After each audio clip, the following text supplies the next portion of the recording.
Hello students, मैं Prince Kumar आप सभी को स्वागत करता हूं अपने परिवार यूडी रोजगार में।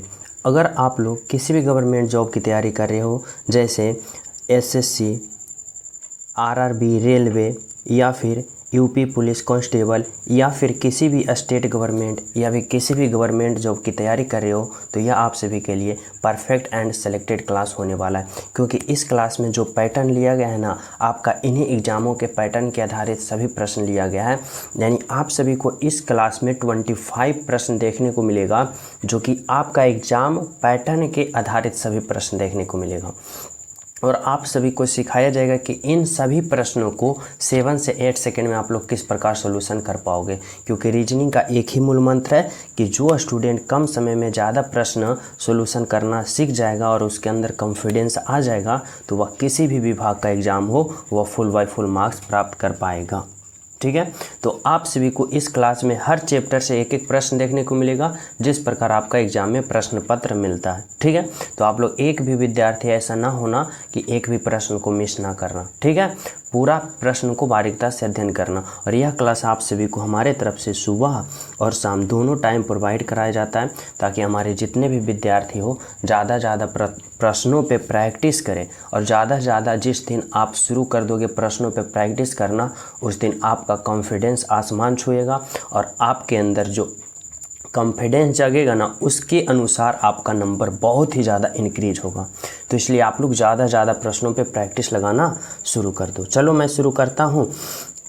पहला प्रश्न देखो पहला प्रश्न आप लोग समझना क्या कर रहा है। यहाँ पे कर रहा है ना कि निम्नलिखित श्रृंखला में प्रश्न संख्या को प्रतिस्थापित करने वाली संख्या का चयन करें। यानी यहाँ पे बताना है कि इस भाट के जगह आखिर क्या होगा और कौन सी संख्या होगा। तो सबसे पहले देखो यह प्रश्न क्या चीज़ का है, तो सीरीज है। और किसका सीरीज है, तो संख्याओं का सीरीज है। और जब संख्याओं का सीरीज आ जाए और कुछ ना लॉजिक पता चले, तो आप लोग किस प्रकार से सोचोगे, तो इस प्रकार से सोचना कि किस प्रकार का सीरीज चल रहा है। तो देखो ये दोनों सेम है, फिर 16 है, फिर 48 है। तो इसमें कुछ अलग लॉजिक लगा रखा है। तो क्या लॉजिक लगा रखा है ना, तो यही तो हमें सोचना है कि आखिर इसमें किस प्रकार का लॉजिक लगा रखा है। तो देखो अगर हम बात करें यहाँ पे कि 8 से 8 हुआ, तो क्या हुआ, तो अगर मैं 8 में गुना का 1 करता हूँ, समझना हमारी बातों को, अगर हम 8 में गुना का 1 करते हैं तो कितना आएगा भाई, 8 ही आएगा। 8 आएगा ना, देखो 8 ही आएगा। और पुनः फिर हम 8 में क्या करें कि 16 आ जाए, तो बोलोगे सर गुना का 2 कर दो। तो देखो 8 में गुना का 2 करोगे तो कितना आएगा भाई, तो 8 दूना का 16 आया ना। अब इसी प्रकार जस्ट इसमें करेंगे, 16 गुने का क्या करेंगे, तो 16 गुने का कितना करें, तो 48 आ जाए तो 3 करेंगे, यानी गुना का कितना करेंगे 3। तो 16 3 या 48, देखो आया ना। और जब इसी प्रकार हम क्या करेंगे, अगले पद यानी राइट आंसर हम पता करना चाहेंगे, तो क्या करेंगे, तो पहले देखो सीरीज क्या चल रहा है, तो 1 गुना किया ना, 2 गुना किया, 3 गुना किया, तो इस बार हम क्या करेंगे, 4 गुना करेंगे। ठीक है, तो 48 में 4 गुना करेंगे, कितना आएगा, 8 चौका 2 और 4 चौका 16 1 17, 8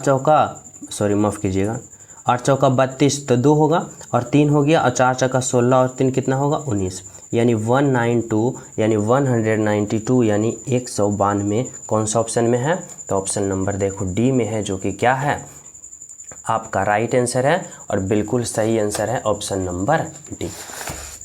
समझ गए हो। तो चले नेक्स्ट पे। तो देखो नेक्स्ट प्रश्न आप लोग समझना क्या कर रहा है, 2 नंबर का प्रश्न। देखो 2 नंबर का प्रश्न यहाँ पे आप सभी से पूछ रहा है ना, करा है उस वेन आरेख का चयन करें।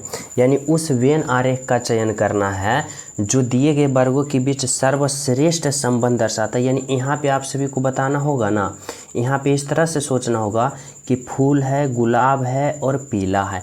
यानी कौन सा ऑप्शन आप लोग चयन करोगे इन चारों ऑप्शन में, ताकि इन तीनों का एक साथ क्या बता सके, तो सही संबंध बता सके। ठीक है, क्या बता सके, तो सही संबंध बता सके। अब देखो हम क्या कर सकते हैं और किस प्रकार से सोच सकते हैं। तो देखो इस प्रकार से सोचना, यहाँ पे क्या है, फूल है, गुलाब है, पीला है। अब समझो, अगर मैं फूल के लिए एक गोला बनाता हूँ, देखो फूल के लिए गोला मैं बनाता हूँ। अब देखो गुलाब, गुलाब जो है क्या है भाई, तो एक प्रकार का फूल है, यानी फूल के अंदर कौन आ जाएगा, गुलाब आ जाएगा, ठीक है। अब हम पीला की बात करें तो पीला क्या है, तो बोलोगे सर पीला जो है एक प्रकार का रंग है, यानी रंग क्या हो जाएगा, अलग हो जाएगा। तो इस प्रकार का कौन सा आकृति दिख रहा है, तो देखो ऑप्शन नंबर सी दिख रहा है, जो कि क्या है, आपका राइट आंसर है और बिल्कुल सही है, ठीक है। तो इस प्रकार से आप सभी को सोचना और हमारे साथ आप लोग भी सभी प्रश्नों को सॉल्यूशन करते चलना, जिससे क्या होगा, आपका 100% फोकस प्रश्न पे होगा और राइट आंसर हमसे पहले कमेंट में करते चलना, ठीक है। चलो अगला प्रश्न देखो क्या है भाई, तो 3 नंबर का प्रश्न समझना। देखो 3 नंबर का प्रश्न यहाँ पे आप सभी से पूछ रहा है ना, कर रहा है कि संबंध बताना है किस प्रकार से, तो तीसरे संख्या का संबंध बताना है इस प्रकार से जिस प्रकार दूसरे अंक का पहले से संबंध है, यानी यहाँ पे संबंध बताना है और संख्याओं का संबंध बताना है इस तरह से कि आखिर 215 से 125 हुआ तो हुआ कैसे।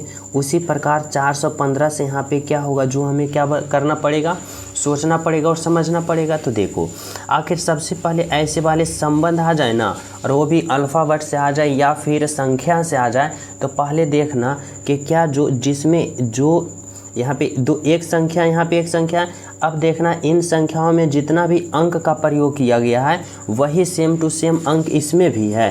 तो बोलोगे जी सर, यानी वही सेम टू सेम अंक है, लेकिन क्या है, उल्टा पुल्टा किया है। तो कैसे किया, वही लॉजिक लगा के हमें इसमें भी करना होगा। तो देखो अगर हम 2 की बात करें, जो पहले में 2 था वह कहाँ आ गया भाई, तो दूसरे में आ गया। उसी प्रकार 4, यहाँ पे देखो कितने अंक है, तो 3 अंक है, तो 1 अंक, 2 अंक, 3 अंक होगा। अब देखो जो पहले में 2 था उसको कहाँ ले चल गया भाई, दूसरे में। तो जो पहले में 4 है उसको हम कहाँ ले जाएंगे, दूसरे में। तो यहाँ पे क्या होगा भाई, तो यहाँ पे 4 होगा, ठीक है। यहाँ पे क्या होगा, तो यहाँ पे 4 होगा ना। उसी प्रकार देखो एक जो दूसरे में था पहले में चला गया, और ये भी एक देखो जो दूसरे में था उसको हम कहाँ रखेंगे, पहले में, तो यहाँ पे रखेंगे। और देखो जो 5 अंत में था वह अंत में ही रहा, जो 5 अंत में था वह अंत में ही रहेगा। तो क्या आएगा, 145 यानी 145। ऑप्शन नंबर बी जो है क्या है, आपका राइट आंसर 145, जो कि बिल्कुल सही है, बिल्कुल सत्य है और राइट आंसर है, ठीक है। यहाँ तक सभी विद्यार्थी समझ गए हो ना। तो चले हम सब अगले प्रश्न पे। तो देखो, और जो स्टूडेंट अभी तक क्लास को लाइक नहीं किए, सभी प्रिय स्टूडेंट क्लास को लाइक कर देना, और जो न्यू हो ना चैनल सब्सक्राइब कर लेना, क्योंकि आप सभी को सुबह और शाम ऐसे ही पैटर्न पे आधारित सभी प्रश्न देखने को मिलेगा, और सभी प्रश्न क्या होगा, आप सभी के एग्जाम बेस इम्पोर्टेंट होगा, ठीक है।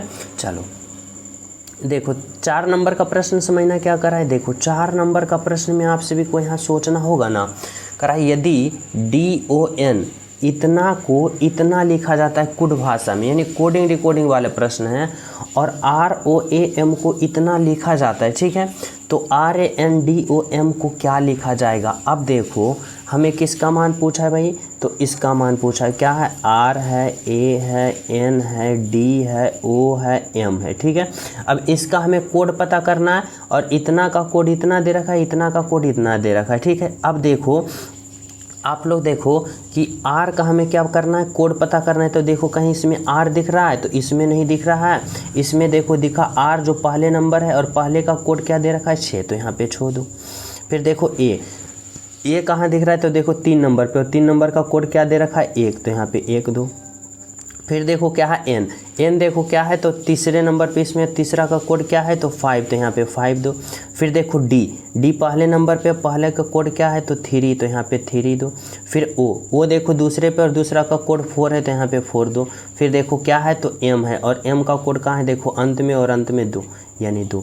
अब देखो कौन सा ऑप्शन यहाँ पे दिख रहा है भाई, तो यहाँ पे 6 1 5 3 4 2, तो कौन सा ऑप्शन में दिख रहा है, 6 1 5। तो देखो 61 53 42, 61 53 42, देखो ऑप्शन ए ही निकला, जो कि क्या है, आपका राइट आंसर है और बिल्कुल सही है, ठीक है। तो इस तरह से आप लोग को यहाँ पे कोडिंग डिकोडिंग में राइट आंसर का प्रश्न का चयन करना है, ठीक है। चलो देखो अगला प्रश्न समझना क्या कर रहा है, 5 नंबर का प्रश्न यहाँ पे कर रहा है ना, कि उस विकल्प का चयन करें, यानी उस विकल्प का चयन करना है ठीक उसी प्रकार संबंध है जिस प्रकार दूसरा शब्द पहले से, यानी यहाँ पे संबंध बताना है। और इस बार संबंध जो बताना है ना, शब्दों का संबंध बताना है। देखो संबंध आप सभी के 3 प्रकार से पूछ सकता है। इस प्रकार से ये शब्दों का संबंध हुआ, फिर अल्फ़ाबेट से पूछ सकता है संबंध, जैसे ABCD से, या फिर संख्याओं से संबंध पूछ सकता है, जैसे कोई यहाँ पे संख्या दे देगा उसका संबंध। तो इस प्रकार से तीनों में से किसी भी एक ना एक प्रश्न पूछ ही देगा। ठीक है, तो आप सभी को सभी प्रश्नों पे पूर्ण रूप से तैयारी करना है। तो देखो बांग्लादेश का बताना है कि जिस प्रकार संबंध टका से है, तो ग्रीस का संबंध क्या होगा। तो देखो कॉम्पिटिटिव स्टूडेंट हो, यानी सभी तो गवर्नमेंट जॉब की तैयारी करे होंगे, तो सभी को तो जीके का नॉलेज होगा ना। तो देखो यहाँ पे जीके का थोड़ा सा खेला खेल गया एग्जामिनर, जीके का लॉजिक लगाया कि बांग्लादेश का जो मुद्रा का नाम है ना वह टका है। ठीक है, ये भी इम्पोर्टेंट जीके का एक टॉप पॉइंट होता है कि मुद्रा और देश। ठीक है, तो देखो जीके का यहाँ पे जो बांग्लादेश है ना, बांग्लादेश का जो मुद्रा है वह क्या है, टका है। उसी प्रकार बताना है कि ग्रीस का जो मुद्रा है ना वह क्या होता है। तो बांग्लादेश का जिस प्रकार मुद्रा टका है, तो ग्रीस का उसी प्रकार मुद्रा का नाम क्या है, तो यूरो है। यहाँ पे क्या होगा, यूरो, यानी ऑप्शन नंबर ए होगा। तो देख रहे हो जीके, मैथ, रीजनिंग, यानी तीनों जो रीजनिंग में सभी प्रकार से, मैथ का भी प्रश्न आ सकता है, जीके का भी प्रश्न आ सकता है, तो इसीलिए रीजनिंग क्या है, बादशाह है। ठीक है, तो इस प्रकार से आप सभी को सोचना होगा। तो राइट आंसर क्या है, ऑप्शन नंबर ए। ठीक है, चलो अगला प्रश्न देखो क्या है। तो 6 नंबर का प्रश्न समझना। 6 नंबर का प्रश्न देखो क्या है, कह रहा है ना, निम्नलिखित में से कौन सी विकल्प दी गई श्रृंखला को पूर्ण करेगा। यहाँ पे बताना होगा आप सभी को कि यहाँ पे देखो यह सीरीज दे रखा है, सीरीज में इस प्रकार से दे रखा है अल्फा वर्ड का। ठीक है, और यहाँ पे कुछ कुछ भाग आप सभी को खाली दे दिया गया है, यानी रिक्त स्थान दे दिया गया है। और इसके जगह पे क्या होगा आप सभी को पता करना है। तो जब भी ऐसा प्रश्न आ जाए ना, तो हमारी एक बात को याद करना, सबसे पहले आप लोग काउंट करना है इसमें कितना अल्फा वर्ड है। ठीक है, कितना अल्फा वर्ड है। तो देखो 1 2 3 4 5 6 7 8 9 10 11 12 13 14 15 16, इसमें टोटल ओवरऑल कितना अल्फ़ाबेट है भाई, तो 16 है। अब बताओ कि 16 को आप लोग किस प्रकार गुणनखंड कर सकते हो। तो बोलोगे सर 4 गुना का 4 या फिर 2 गुना का 8, इस प्रकार से कर सकते हो। और किसी प्रकार से आप लोग गुणनखंड कर सकते हो नहीं ना। यानी हमारे कहने का मतलब हुआ ना कि आप लोग या तो 4 4 का खंड बनावो या 2 2 का खंड बनावो। तो देखो अगर मैं यहाँ पे 4 4 का खंड बनाता हूँ तो देखो 2 और 2 4 हो गया, फिर देखो 2 और 2 4 का खंड हो गया, फिर देखो 2 हो गया और 2 4 का खंड हो गया, और 2 और 2 4 का छोटे छोटे खंड भर दिया ना। अब यहाँ पे आप लोग समझना और सोचना कि देखो यहाँ पे पहले देखो u है, और u के बाद हमें भरना है कि क्या होगा। तो देखो इस u के बाद में क्या है, p है, तो यहाँ पे आप लोग p भरो, p भर दियो। अब फिर देखो d के बाद हमें भरना है, तो देखो इस d के बाद m है। ठीक है, तो इस d के बाद हमें यहाँ पे क्या भरेंगे, तो m भरेंगे। अब देखो यहाँ पे क्या भर गया भाई, तो u p d m, फिर देखो u p, तो यहाँ पे d m होगा, फिर यहाँ पे देखो u p d m, फिर u PDM, देखो सभी में UPDM UPDM हो गया ना। तो इस प्रकार से आप लोग को यहाँ पे सोचना होगा। तो देखो मैं क्या क्या यहाँ पे भरा हूँ भाई, तो यहाँ पे देखो मैं P भरा हूँ, मैं M भरा हूँ, D भरा हूँ, U भरा हूँ, P भरा हूँ। ठीक है, अब देखो कौन सा ऑप्शन में ऐसा दिख रहा है, तो PMDUP, PMDUP देखो ऑप्शन नंबर 1 में ही मिल गया, जो कि हमारा क्या है, राइट आंसर है। ठीक है, तो इस प्रकार ऐसे प्रश्न में छोटे छोटे खंडों में विभक्त करके और अगल बगल से मिला के यहाँ पे फिलअप कर देना है, राइट आंसर बिल्कुल आ जाएगा। ठीक है, चलो अगला प्रश्न देखो क्या है। तो 7 नंबर का प्रश्न समझना। देखो यहाँ पे क्या कर रहा है ना, कर रहा है आप सभी से प्रश्न बोल रहा है कि नीचे 4 विकल्प दिया गया है। देखो 4 ऑप्शन है। ठीक है, इनमें से 3 किसी न किसी रूप से समान है। ठीक है, परंतु एक असमान है और जो अलग है ना उसी को चयन करना है।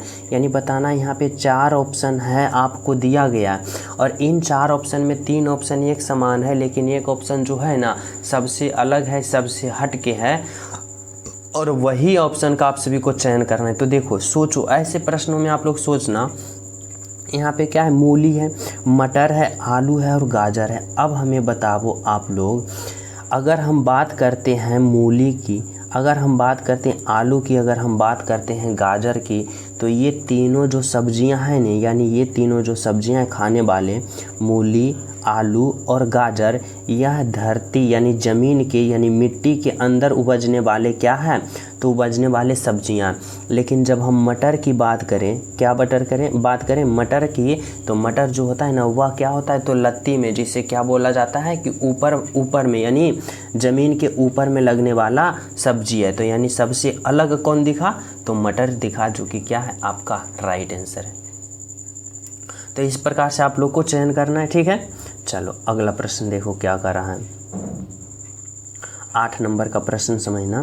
देखो 8 नंबर का प्रश्न यहाँ पे है ना, उस अक्षर समूह का चयन करें जो दी गई श्रृंखला में अगले स्थान पर आएगा। यानी यहाँ पे देखो क्या है ना, तो यहाँ पे अल्फ़ा वर्ड का सीरीज दे रखा है और यहाँ पे बताना है कि इस बार यहाँ पे क्या आएगा, आप सभी को बताना है, सोचना समझना है। तो देखो मैं आप सभी को बता चुका हूँ कि जब भी अल्फ़ा वर्ड से प्रश्न आ जाए और आप सभी को किसी भी रीजनिंग में अल्फ़ा वर्ड सा प्रश्न आ जाए ना, और आप लोग को कुछ भी समझ में ना आए, कोई भी लॉजिक ना आ जाए, तो आप लोग अल्फ़ा वर्ड पोजीशन का प्रयोग करना।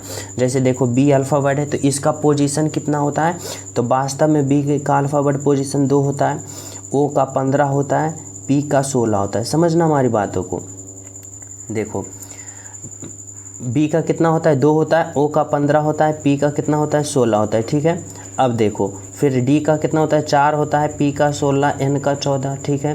फिर एफ का 6 होता है, क्यू का 17 होता है और एल का 12 होता है, ठीक है। फिर एच का 8 होता है, आर का 18 होता है और जे का 10 होता है। इतना होता है ना। अब हमें अगले पद का बताना है। तो देखो मैं अब अल्फ़ा वर्ड जैसे ही अल्फ़ा वर्ड पोजीशन लिख लिया हूँ ना, यह प्रश्न बिल्कुल ही चुटकियों में सोल्व हो जाएगा। कैसे भाई, तो देखो यहाँ पे देखो बी से डी पे गया, यानी 2 से 4 पे गया, तो क्या हुआ, प्लस का 2 हुआ ना। फिर देखो डी से एफ पे गया, यानी 4 से 6 पे गया, तो यहाँ भी प्लस का 2। फिर देखो एफ से एच पे गया, यानी एफ का 6, एच का 8, तो क्या हुआ, प्लस का 2। तो इस बार अगले पद निकालेंगे तो हम क्या करेंगे, प्लस का 2 करेंगे। तो एच का 8 में 2 जोड़ोगे 10 और 10 जो होगा जे का होगा, ठीक है। अब इसी प्रकार से क्या करना है, तो इसी प्रकार से इसमें देखना है। देखो ओ से पी पे गया, ओ का 15 और पी का 16, तो क्या हुआ, तो प्लस का 1 हुआ। फिर देखो पी से क्यू पे गया, पी का 16, क्यू का 17, प्लस का 1। और फिर क्यू से आर पे गया, यानी क्यू का 17, आर का 18, तो प्लस का 1। तो इस बार आर से अगले पे जाएंगे तो यहाँ पे प्लस का 1 नहीं करेंगे, प्लस का 1 करेंगे ना, तो आर का 18 और 18 में 1 जोड़ोगे तो क्या होगा, 19। और 19 जो होता है वह किसका होता है, तो एस का होता है। तो यहाँ पे एस दोगे ना। अब इसी प्रकार क्या करना है, तो इसमें हमें चेक करना है पी से कहाँ गया, एन पे, पी का 16 और एन का 14, तो 16 से 14 गया तो माइनस का 2 हुआ। फिर देखो एन से एल पे गया, एन का 14 और एल का 12, तो माइनस का 2। और फिर देखो एल से जे पे गया, यानी 12 से जे का 10, यानी 12 से 10 पे गया, माइनस का 2। तो जे से अगले पद निकालेंगे तो माइनस का 2 नहीं करेंगे, तो जे का 10, 10 में 2 घटा देंगे तो कितना होगा, 10 में 2 घटा देंगे तो 8 होगा। और 8 जो होता है वह किसका अल्फ़ा वर्ड पोजीशन होता है, एच का। अब बताओ आप लोग हमें यहाँ पे बताओ कि जे एस एच कौन सा ऑप्शन में है, तो जे एस एच देखो ऑप्शन नंबर 1 ही में है, जो कि क्या है आपका राइट आंसर और बिल्कुल सही आंसर है। कौन सा, तो ऑप्शन नंबर क्या, ऑप्शन नंबर है, ठीक है। यहाँ तक समझ रहे हो ना किस प्रकार से किया है। तो इस प्रकार से सीरीज चला, हमारा राइट आंसर आ गया, ठीक है। चलो अगला प्रश्न समझना आप लोग क्या है, तो 9 नंबर का प्रश्न समझो क्या है। देखो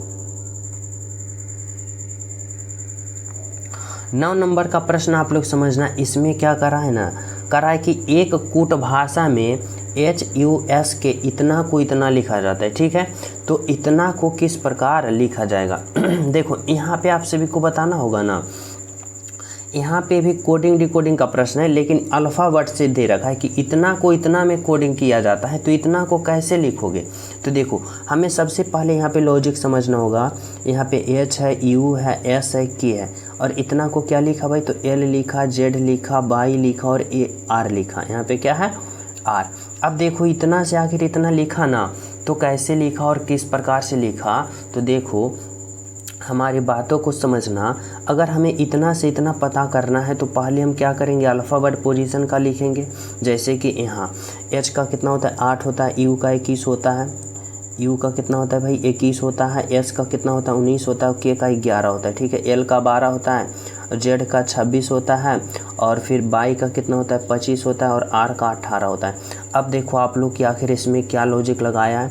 तो देखो 8 से 12 गया यानी एच से एल गया, तो 8 + 4 12 यानी प्लस का 4 हुआ। फिर देखो यू से कहाँ पे गया, जेड पे, यू का 21 और जेड का 26, तो प्लस का 4 सॉरी 21 और 21 से 26 गया तो क्या हुआ, तो यहाँ पे प्लस का कितना हुआ 5 हुआ, 21 5 26। फिर देखो एस का 19 और 19 से कहाँ गया बाई पे, और बाई का 25, तो 19 से 25 गया तो क्या हुआ भाई, तो प्लस का 6। आगे समझना क्या हुआ, तो के से आर पे गया और के का 11 आर का 18 यानी प्लस का 7 हुआ। तो देखो क्या सीरीज चल रहा है, तो यहाँ पे सर सीरीज चल रहा है +4 +5 +6 +7। तो इसमें भी हम सभी में क्या करेंगे, पहले हम शुरू करेंगे +4 +5 +6 +7, इस प्रकार के हम सीरीज चलाएंगे तो हमें राइट आंसर पता नहीं हो जाएगा ना। तो समझो यहाँ पे समझना क्या कर रहा है। देखो यहाँ पे क्या है, एस है, ई है, आर है, फिर आई है, ए है, एल है, इतना है। अब हमें कितना से शुरू करना है, +4 से। तो देखो एस का अल्फ़ाबेट पोजीशन में अगर हम प्लस का 4 करते हैं, देखो पहले आप लोग समझना, एस का वास्तविक अल्फ़ाबेट पोजीशन कितना होता है 19 होता है, ठीक है, ई का 5 होता है, आर का कितना होता है, आर का 18 होता है, आई का 9 होता है, और ए का 1 होता है, और एल का 12 होता है। अब आप लोग आसान तरीक़ा से समझ पाओगे। देखो अगर हम एस से क्या करते हैं, तो एस में अगर हम प्लस का 4 करते हैं तो एस का अल्फ़ाबेट पोजीशन 19, और 19 में जब आप लोग 4 जोड़ोगे तो 19 और 4 23 होता है, और 23 जो अल्फ़ाबेट पोजीशन डब्लू का होता है, समझना। फिर देखो ई का अल्फ़ाबेट पोजीशन 5 होता है, और 5 में इस बार 4 जोड़े हो तो इस बार 5 जोड़ोगे, तो 5 और 5 10, और 10 जो होता है वह जे का होता है। आगे देखो क्या करेंगे भाई, आर का 18 में इस बार 6 जोड़ेंगे, तो 18 6 8 6 14 यानी 24, और 24 जो होता है वह किसका होता है, एक्स का। फिर देखो आई का अल्फ़ाबेट पोजीशन कितना होता है भाई 9 में अगर प्लस का 7 जोड़ोगे, आई का 9 होता है ना, और 9 में जब 7 जोड़ोगे तो कितना होगा, तो 9 और 7 16, और 16 जो अल्फ़ाबेट पोजीशन होता है वह पी का होता है, ठीक है। फिर देखो ए का अल्फ़ाबेट पोजीशन 1 में इस बार कितना जोड़ोगे, तो 8 जोड़ोगे, तो 8 और 1 9, और 9 जो होता है वह आई का होता है।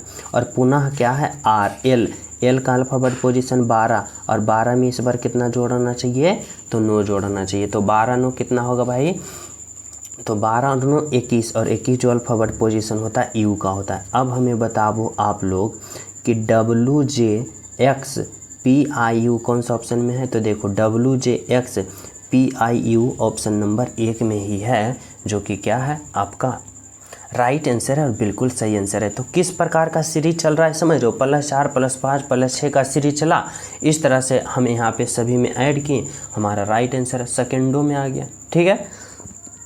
चले नेक्स्ट पे। तो देखो प्रश्न देखो क्या है, तो 11 नंबर का प्रश्न समझना। यहाँ पे आप सभी से क्या कर रहा है कि निम्नलिखित शब्दों को एक तर्कपूर्ण एवं अर्थपूर्ण कर्म में व्यवस्थित करें, यानी बताना होगा कि इसमें राजस्थान है, भारत है, जयपुर है, उत्तर भारत है और एशिया है। इसमें सबसे पहले कौन होगा, उसके बाद और फाइनल अंत में कौन होगा। आप सभी को क्या करना है, सोचना और समझना और बनाना है। तो कैसे करोगे, तो देखो सबसे पहले की अगर हम बात करें तो क्या होगा भाई, तो देखो सबसे पहले होगा जयपुर, यानी इस तरह से चलना है ना कि सबसे छोटा कौन होगा, उसके बाद कौन होगा, उसके बाद और फाइनल अंत में कौन होगा। तो देखो सबसे पहले क्या होगा, जयपुर, जो कि क्या है एक छोटा सा शहर है, यानी राजधानी है किसी राज्य का। उसके बाद क्या होगा, इससे बड़ा, तो उससे बड़ा देखो राजस्थान एक क्या है, पूर्ण रूप से एक राज्य है, यानी इससे बड़ा कौन होगा, राजस्थान। अब इसके बाद कौन होगा भाई, तो देखो राजस्थान से बाद कौन होगा, तो उत्तर भारत, यानी 4 नंबर उत्तर भारत। और उत्तर भारत के बाद क्या होगा, तो पूर्ण भारत, यानी पूरा भारत 2 नंबर। और इसके बाद क्या होगा, तो इसके बाद एशिया होगा, यानी एशिया महाद्वीप, यानी ये 5 नंबर। अब देखो कौन सा ऑप्शन में दिख रहा है, 3 1 4 2 5, तो 3 1 4 2 5 देखो ऑप्शन नंबर डी दिख रहा है, जो कि क्या है आपका राइट आंसर और बिल्कुल सही आंसर है। कौन सा? तो ऑप्शन नंबर डी। तो इस तरह से आप लोग को सोचना है। तो किस तरह से? कि सबसे पहले, उसके बाद, उसके बाद, उसके बाद और फाइनल अंत में कौन होगा। ठीक है, चलो नेक्स्ट प्रश्न आप लोग समझना क्या कर रहा है। 12 नंबर का प्रश्न देखो। 12 नंबर का प्रश्न में आप लोग समझना है, यहाँ पे काउंट ऑफ ट्रायंगल कर रहा है, यानी क्या कर रहा है कि काउंट करना है किसको? तो त्रिभुज, त्रिकोण को, यानी त्रिभुज काउंट करना है कि इस फिगर में त्रिभुजों की संख्या कितना है। तो देखो कैसे करोगे? तो इस तरह से, इसमें सिंपल सा रूल होता है। कैसे होता है? तो देखो, एक त्रिभुज, दो त्रिभुज, एक त्रिभुज, फिर एक त्रिभुज, दो त्रिभुज, एक त्रिभुज, दो त्रिभुज, एक त्रिभुज, दो त्रिभुज, इस तरह से होता है ना, एक त्रिभुज और दो त्रिभुज, इस तरह से होता है। अब देखो इसमें कितना त्रिभुज हो गया? तो एक और दो तीन त्रिभुज। इसमें कितना हो गया? तो एक और दो तीन त्रिभुज। इसमें कितना हो गया? दो और एक तीन त्रिभुज, और दो एक तीन त्रिभुज, तीन त्रिभुज। अब देखो, तीन तीन 6, तीन 9 और 3 12 त्रिभुज हो गया। और लेकिन एक त्रिभुज और बच रहा है, कहाँ पे? तो देखो ये त्रिभुज, ये यहाँ से बनेगा, इस तरह से ये एक त्रिभुज बनेगा, यानी इसको भी तो काउंट करना है। तो 12 और 1 13 त्रिभुज, यानी इस आकृति में ओवरऑल त्रिभुजों की संख्या कितना है? तो कितना है? तो 13 है, यानी ऑप्शन नंबर सी है जो कि आपका राइट आंसर है। तो इस तरह से आप लोग टिक अप्लाई करके बिल्कुल राइट आंसर प्राप्त कर सकते हो। ठीक है, समझ गए हो? चलो देखो अगला प्रश्न आप लोग समझना क्या कर रहा है। 13 नंबर का प्रश्न देखो। 13 नंबर का प्रश्न आप लोग इसमें किस प्रकार से सोच सकते हो? तो इस प्रकार से यहाँ पे सोचना, देखो करा है ना कि कार्तिक अपने घर से, यानी डायरेक्शन वाले प्रश्न है। और इसमें क्या लॉजिक लगा सकते हो? तो देखो इस तरह से लॉजिक लगाना कि यहाँ पे डायरेक्शन वाले प्रश्न है, यानी कुछ पॉइंट याद रखना, जैसे कि समझना यहाँ पे क्या है, इस तरह से समझना कि ऊपर को मैं उत्तर कहता हूँ, नीचे की ओर दक्षिण कहता हूँ, इधर पूर्व कहता हूँ, इधर मैं पश्चिम कहता हूँ। इतना सभी विद्यार्थी को पता होगा। अब प्रश्न पे आ जाओ। कह रहा है ना, कार्तिक अपने घर से उत्तर की ओर 40 किलोमीटर सीधा चला। मैं मान लेता हूँ कार्तिक का घर यहाँ है, ठीक है। और ये जो है ना, घर से उत्तर की ओर चला, और उत्तर की ओर ऊपर की ओर कहते हैं। और कितना चला भाई? तो यहाँ पे ये 40 मीटर चला। क्या है? 40 मीटर सीधे उत्तर की दिशा चला, और उत्तर ऊपर की ओर कहते हैं। उसके बाद कहता है फिर बाएं मुड़ता है और 25 मीटर चलता है। यहाँ आया ना, तो यहाँ से बाएं मुड़ गया, और चलो भाई बाएं मुड़ गया तो यहाँ आ गया, और कितना चला? तो 25 मीटर चला। यहाँ आके बाएं मुड़ गया और 25 मीटर चला। कह रहा है वह फिर से बाएं मुड़ता है और 15 मीटर चलता है। यहाँ आया ना, तो यहाँ से पुनः बाएं मुड़ता है, और पुनः बाएं मुड़ता है तो कहाँ चलेगा? इस तरफ चलेगा, और इस तरफ चला बाएं, और कितना चला? तो देखो पुनः मुड़ा और 15 मीटर का चला, यानी यहाँ तक आया तो वह कितना चला? 15 मीटर चला, ठीक है। कह रहा है अंततः, यानी अंत में वह बाएं मुड़ता है, यानी जब यहाँ पहुँचा ना, यहाँ पहुँचा उसके बाद कहाँ मुड़ा? तो बाएं मुड़ा, और बाएं मुड़ेगा तो किधर होगा? तो इस तरफ होगा। और कितना चला? तो 25 मीटर, यानी बाएं मुड़ा और 25 मीटर चला, यानी यहाँ पे पहुँच गया, और यहाँ पे 25 मीटर चला।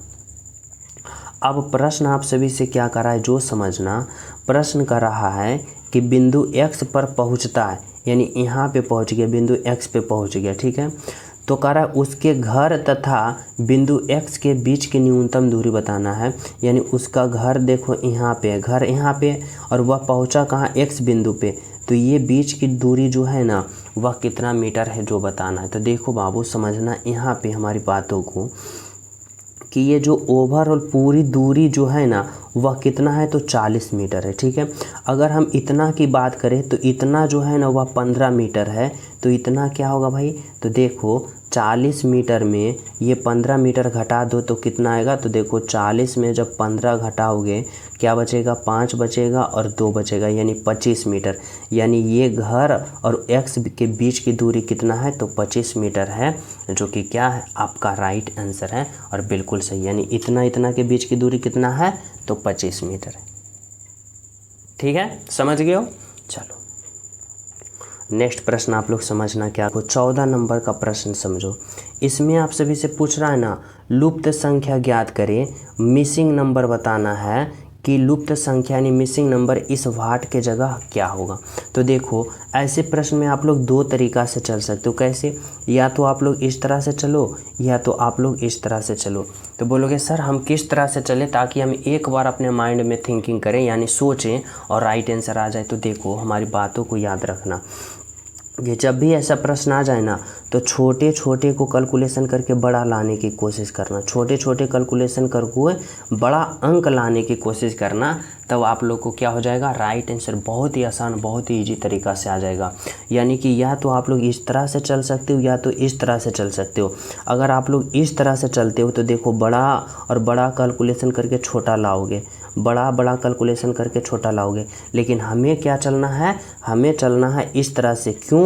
क्योंकि छोटा छोटा को कैलकुलेशन करके बड़ा लाएंगे ना तो राइट आंसर बहुत ही कम समय में आ जाएगा। ठीक है, तो देखो कैसे आएगा भाई। तो देखो अगर हम इस प्रश्न में 12 और 8 को इस प्रकार कैलकुलेशन करें कि 96 आ जाए, 7 और 15 को कैलकुलेशन करें कि 105 आ जाए। तो देखो अगर हम 12 और 8 को गुना करते हैं तो कितना आता है, 12 8 96। देखो 96 आ रहा है। अगर हम 15 और 7 को गुना करते हैं तो 15 7 75 से देखो 105 आ रहा है। 13 और 5 को अगर गुना करते हैं तो 13 5 का 65, देखो यहाँ पे 65 65 आएगा। यानी इस भाट के जगह जो आएगा वह कौन सी संख्या आएगा, 65 आएगा, जो कि ऑप्शन नंबर सी में दे रखा है आपका राइट आंसर और बिल्कुल सही आंसर। ठीक है, समझ रहे हो ना। तो राइट आंसर क्या होगा, ऑप्शन नंबर सी होगा। तो चलिए नेक्स्ट प्रश्न पे। तो देखो नेक्स्ट प्रश्न आप लोग समझना क्या कर रहा है, 16 नंबर का प्रश्न। देखो 16 नंबर का प्रश्न समझो, करा निम्नलिखित प्रश्न आकृति की दर्पण प्रतिबिंब बताइए। मिरर इमेज बताना है कि इस प्रतिबिंब में अगर यहाँ पे मिरर लगा रखा है ना तो इसका प्रतिबिंब कैसा बनेगा। और सभी विद्यार्थी को पता होगा कि मिरर इमेज में क्या होता है, दाएं वाला फिगर बाएं में चला जाता है और बाएं वाला फिगर दाएं में चला जाता है। यानी किस प्रकार से लॉजिक काम करता है, तो उल्टा पुल्टा लॉजिक काम करता है, यानी इधर वाला इधर उलट जाता है। तो देखो अगर मैं इस प्रकार से, क्या है, एक वर्ग है और वर्ग के अंदर क्या है भाई, ये चित्र है, ये इस तरह से कलाकृतियाँ की गई है। तो देखो अगर इसका दर्पण यहाँ पे है और इस चित्र का मुंह इस तरफ है तो यह उलट के किस तरफ हो जाएगा, उलट के यानी इस तरफ हो जाएगा। किस तरफ हो जाएगा, तो इस तरफ हो जाएगा। और कौन कोने से, इन कोने से। और कितनी रेखा, 1 2 3 4 रेखा, तो यानी 4 रेखा ऐसे हो जाएगा, 1 रेखा 2 रेखा 3 रेखा और ये एक 4 रेखा। अब ऐसा ऑप्शन कौन सा ऑप्शन में दिख रहा है, तो देखो ए कट गया, बी कट गया, सी कट जाएगा। बोलोगे सर सी क्यों कटा, तो देखो इस रेखा में हमें कोई टच नहीं करना, हमें सिर्फ ओनली वन इस रेखा में टच करना है। लेकिन यहाँ पे देखो इस रेखा में टच कर दिया यहाँ पे, यानी इसलिए क्या हो गया, ऑप्शन सी गलत हो गया। ओनली वन ऑप्शन डी होगा आपका राइट आंसर और बिल्कुल सही आंसर। समझ गए हो सभी। चलो नेक्स्ट प्रश्न आप लोग देखना क्या कर रहा है, 17 नंबर का प्रश्न। देखो 17 नंबर का प्रश्न जो है ना डाइस का प्रश्न है। इसमें देखो क्या लॉजिक लगा रखा है, करा ए नीचे एक घन की 3 अवस्था दर्शाई गई है। ठीक है, अक्षर बी के विपरीत फलक पर कौन सा अक्षर आएगा, यानी यहाँ पे बताना है ना। देखो 3 पासा दे रखा है, इसकी कुछ स्थितियाँ दे रखा है, तीनों पासा का कुछ स्थितियाँ दे रखा है। अब बताना है कि बी के विपरीत यानी बी का उल्टा क्या होगा। तो देखो बी का उल्टा हमें बताना है, तो क्या करो आप लोग किसी भी 2 डाइस को ले लो, किसी भी दो डाइस को ले लो। ठीक है, तो चलो मैं पहले और दूसरा को ले लेता हूँ। अब देखो पहले और दूसरा में देखो कॉमन क्या दिख रहा है, तो बोलोगे सर यहाँ पे कॉमन बी दिखा, यहाँ पे कॉमन बी दिखा, यानी इन दोनों में सिर्फ बी ही कॉमन दिख रहा है और कोई कॉमन दिख रहा है नहीं ना। तो देखो जब किसी भी 2 डाइस में आप सभी को एक एक कॉमन दिखे, यानी एक एक स्थितियाँ कॉमन दिखे, तो आप लोग क्लॉकवाइज चलना, यानी घड़ी की दिशा में चलना। ठीक है, फिर इसके घड़ी की दिशा में कैसे चलोगे, इस तरह से। ठीक है, अब देखो यहाँ पे कहाँ से स्टार्ट किया मैं, तो बी से स्टार्ट किया। उसके बाद क्या आएगा, घड़ी की दिशा में चलेंगे तो डी आएगा, फिर डी आया, फिर क्या आएगा, तो सी आएगा। अब इसमें देखो कहाँ से स्टार्ट किए, बी से स्टार्ट किए, बी के बाद क्या आएगा, एफ आएगा, और एफ़ के बाद क्या आएगा भाई, ई आएगा। ठीक है, अब देखो यहाँ पे क्या होता है ना, तो यहाँ पे होता है सी का उल्टा ई और ई का उल्टा सी। डी के उल्टा एफ और एफ के उल्टा डी, और बी का अब हमें उल्टा बताना है। तो देखो यहाँ पे हमें प्रश्न क्या पूछा है ना, प्रश्न बी के उल्टा बताना है, यानी बी का विपरीत बताना है।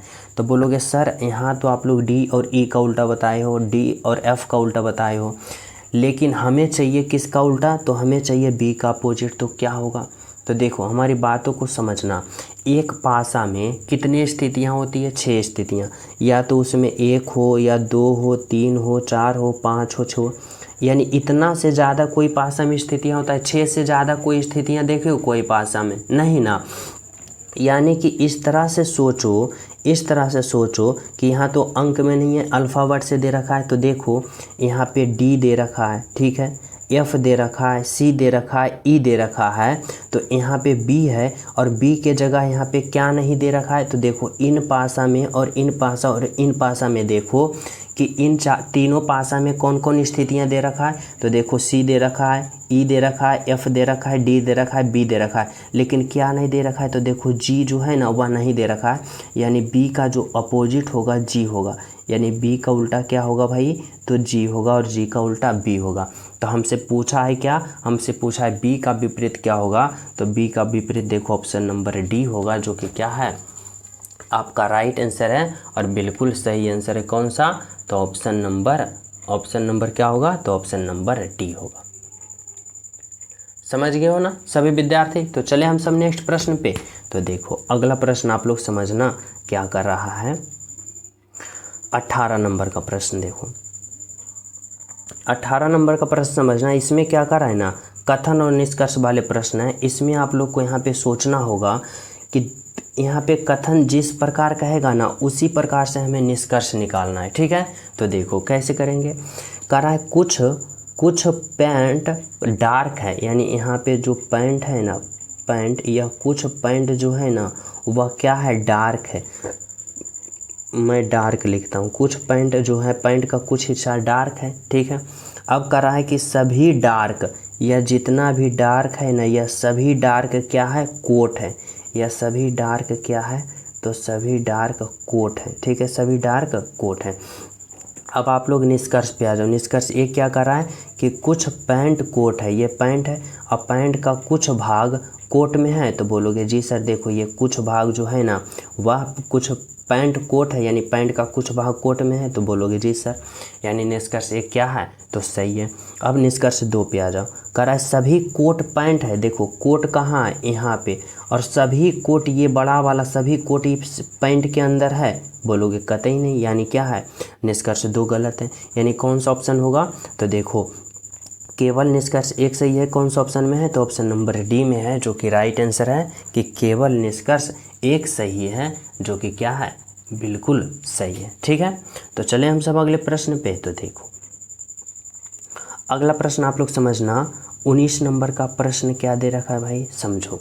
19 नंबर का प्रश्न में यहाँ पे कह रहा है ना आप सभी से कि एक कुट भाषा में SUN को NUS लिखा जाता है, TOP को POT लिखा जाता है, तो FUR को उसी कुट भाषा में किस प्रकार से लिखा जाएगा, और क्या करा है, अंतिम अक्षर बताना है, यानी R का अंतिम अक्षर। तो देखो सबसे पहले इसका इससे साथ लॉजिक लगाओ कि क्या लिखा है। तो देखो SUN इसको क्या लिखा, तो NUS लिखा, क्या लिखा, NUS लिखा, ठीक है। अब देखो किस प्रकार से इसमें करा है। तो देखो S जो पहले था उसको अंत में लिख दिया, और N जो अंत में था उसको पहले में लिख दिया, और U जो बीच में था उसको बीच में लिखा, ठीक है, इस तरह से। अब उसी प्रकार से इसमें देखो TOP को POT लिखा, यहाँ पे TOP को क्या लिखा, तो POT लिखा, इस तरह से लिखा। अब देखो समझना, टी को कहाँ लिखा, शुरू को अंत में लिख दिया और अंत को शुरू में लिख दिया, जो पहले था उसको, जो बीच में था उसको बीच में लिखा, इसमें भी। अब देखो उसी प्रकार से हमें क्या करना है, तो FUR को लिखना है, क्या है, F है, U है, R है। अब इसको क्या करना है भाई, FUR है। अब इसको क्या करना है, तो हमें क्या करना है, जो पहले में है F को उसको अंत में लिखना है, ठीक है, और जो अंत में है उसको क्या करना है, पहले लिखना है, और जो बीच में है उसको बीच में लिखना है। अब आप लोग देखो यहाँ पे कि क्या पूछा है कि इतना का अंतिम अक्षर कौन सा है, तो अंतिम देखो अक्षर F है, यानी आपका right answer option number A होगा, जो कि क्या है, बिल्कुल सही है, बिल्कुल सत्य, ऑप्शन नंबर ए। ठीक है, चलो अगला प्रश्न देखो क्या है। 20 नंबर का प्रश्न समझना। 20 नंबर का प्रश्न जो है ना, कह रहा है उस विकल्प का चयन करें जो तीसरे शब्द उसी से संबंध है, यानी जो पहले से दूसरे का संबंध है। यानी यहाँ पे बताना होगा ना आप सभी को, इस तरह से संबंध बताना है। किसका? तो शब्दों का संबंध, कि लोहा का संबंध जिस प्रकार Fe से है तो चांदी का संबंध यहाँ पे किससे होगा। ठीक है, और यह 20 नंबर का प्रश्न मैं आप सभी को होमवर्क का रूप में दे रहा हूँ। सभी विद्यार्थी इस प्रश्न का राइट आंसर कमेंट में बताना कि सर जी इस प्रश्न का राइट आंसर ऑप्शन नंबर ये है, ये है, ये है। ठीक है, सभी विद्यार्थी ईमानदारी पूर्वक से। और जो अभी तक क्लास को लाइक नहीं की हो, लाइक कर देना। जो न्यू हो, चैनल पे पहली बार हो, तो चैनल सब्सक्राइब जरूर कर लेना, ताकि हर क्लास का नोटिफिकेशन आप सभी को समय टू समय मिल सके। और अंत में प्यारा सा कमेंट ज़रूर करना। मिलते हैं आप सभी को अगले क्लास में, जब तक सभी को हमारे तरफ से जय हिंद।